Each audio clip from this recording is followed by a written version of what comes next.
Svoje veľké jubileum oslavuje tento školský rok základná škola Aurela Stodolu v Záturčí. Jej história sa začala písať pred 30 rokmi a za ten čas prešla táto vzdelávacia inštitúcia obrovský kus cesty. Hlavne zmenila život stovkám detí, dnes už mladých ľudí, ktorí sa vďaka ústretovým a prívetivým pani učiteľkám naučili nielen čítať, písať, počítať a mnoho ďalších dôležitých vecí, ale hlavne stali sa z nich vzdelaní, cítiaci a životaschopní ľudia. Ja som súčasťou školy tých 30 rokov, pretože ja som tam od samého začiatku. Takže vy viete povedať, aké boli možno tie také základné, také zásadné medzníky vo vývoji tej školy? Zásadné medzníky, no v podstate ten rok, kedy sa osamostatnila základná škola, pretože do toho roku 94 sme boli vlastne súčasťou základnej školy na ulici Mládeže. A od toho 94. roku školského roku sme vlastne samostatná základná škola. Potom sme mali taký medzník, kedy sme sa stali plnoorganizovanou základnou školou, čiže mali sme aj vychádzajúcich absolventov 9. ročníka. Máme rôzne medzníky, pretože naša škola nebola dostávaná. Postupne sa dostavovali jednotlivé pavilóny a my hovoríme, že aj ten 18. október 2004, kedy prišli vlastne prvé bagre a začali nám stavať telocvičňu, ktorá nám tak strašne chýbala, tak to bol taký medzník tiež.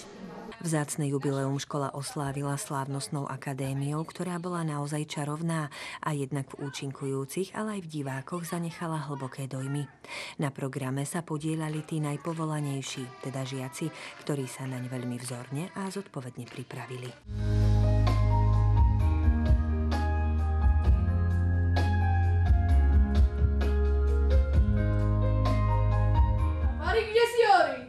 Či sa varí koniec sveta rodí? Joj, či ste narovní sváčkovia, poslali nás vaše ženy. Zajačiska sa nasťahovali do kapusty. A vy, sváčko, flintu máte zobrať a utekať, čo vám nohy stačia. Inak si neprajte, čo vám tetky narobia. Trhance s makom.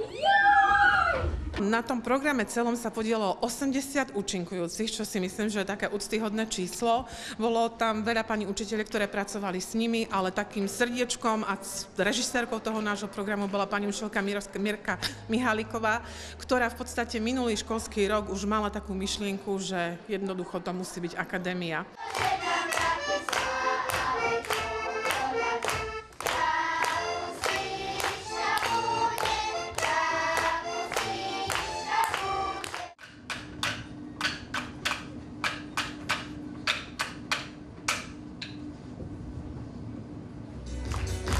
Ja by som ťa, dievča, ľúbil, keby si sa trošku smiala.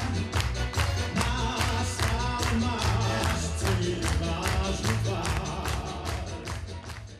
30 rokov z pohľadu večnosti neznamená nič.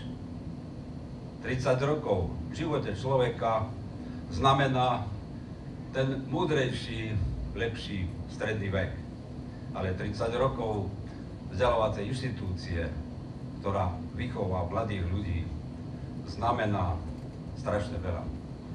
Znamená strašne veľa úsilia, znamená strašne veľa citu, strašne veľa dobroty, strašne veľa lásky a strašne veľa láskavých rúk a pohľadení. Vám chcem poďakovať za všetko, čo robíte pre vzdelávanie, pre výchovu, preto, aby Martin bol Martinom, aby Martin Čaj bol hrdý na svoje miesto, aj na túto školu. Vám ďakujem zo srdca. Pani riaditeľka, dovolte, aby som vám pri tejto príležitosti odovzdal pamätný z mesta Martin ako znak úcty a vďaky za to, čo pre toto mesto robíte.